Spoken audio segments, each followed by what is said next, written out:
Alors, t'as déjà entendu parler de cette histoire qui s'est passée à Tampa, en Floride.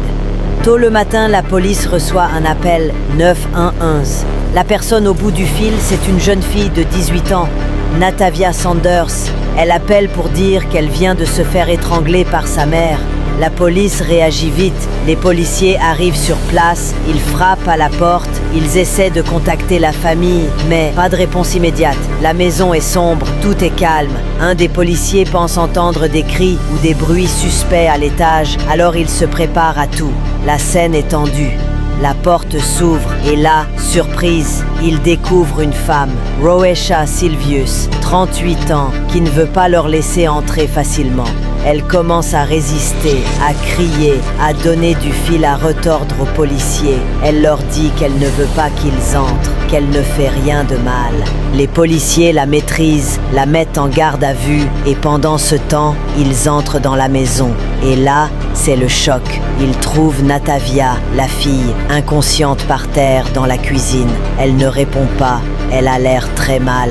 Les secouristes arrivent rapidement et ils commencent à faire tout ce qu'ils peuvent pour la sauver. Elle est en état critique, elle a été étranglée. Ils lui donnent de l'oxygène, ils tentent de la réanimer. Mais malheureusement, après 2 jours à l'hôpital, Natavia décède.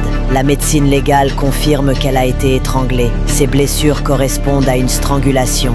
Pendant ce temps, Roesha, la mère, elle est toujours dans la voiture de police. Et là, bizarrement, elle commence à changer son récit. Au début, elle niait tout. Elle disait qu'elle ne savait pas ce qui se passait. Mais peu à peu, elle lâche des infos. Elle dit qu'elle a 4 enfants, qu'elle aime ses petits, mais qu'elle ne se souvient pas vraiment de ce qu'elle a fait. Elle prétend qu'elle ne voulait pas faire du mal à sa fille, que ce n'était pas son intention. Mais bon, la police, ils savent que quelque chose cloche, surtout quand ils vérifient sa version et qu'ils découvrent qu'elle a menti. En fait, elle n'a pas dit toute la vérité tout de suite. Elle a aussi essayé de faire passer ça comme si c'était un accident. Et là, c'est le moment où ça devient encore plus grave.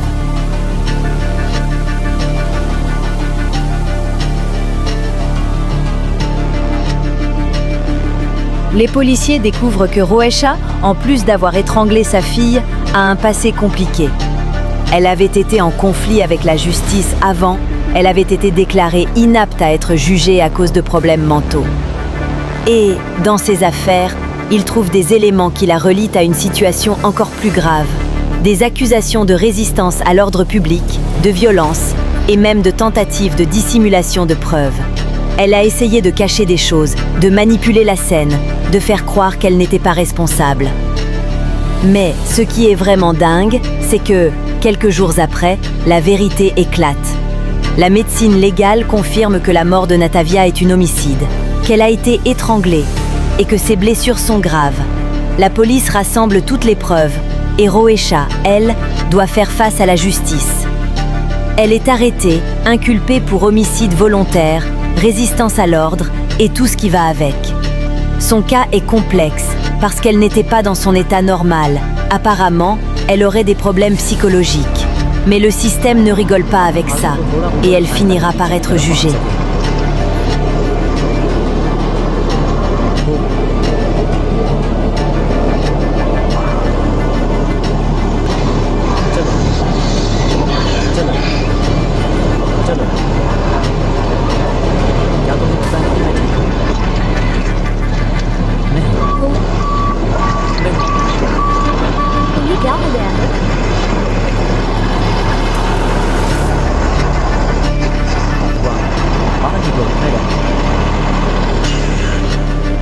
वो आप लोगों से मिलना चाहती है।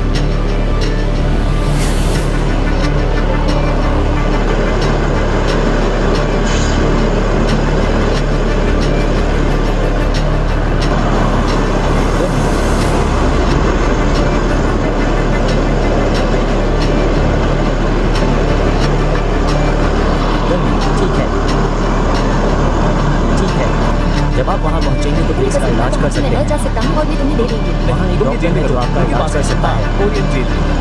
पूरा मेडिकल हम स्टाफ इसका इलाज हम नहीं कर अस्पताल सकते। नहीं जा रहे हैं। ठीक है, मुझे पता है यार, लेकिन मुझे रोज वाले क्या सब चीज़ें आपको उनकी किसी और चीज़ के लिए एक्सरे जरूरत कर है? लेकिन हम वो सब कुछ कर सकते हैं। ठीक एक्सरे की जरूरत नहीं है।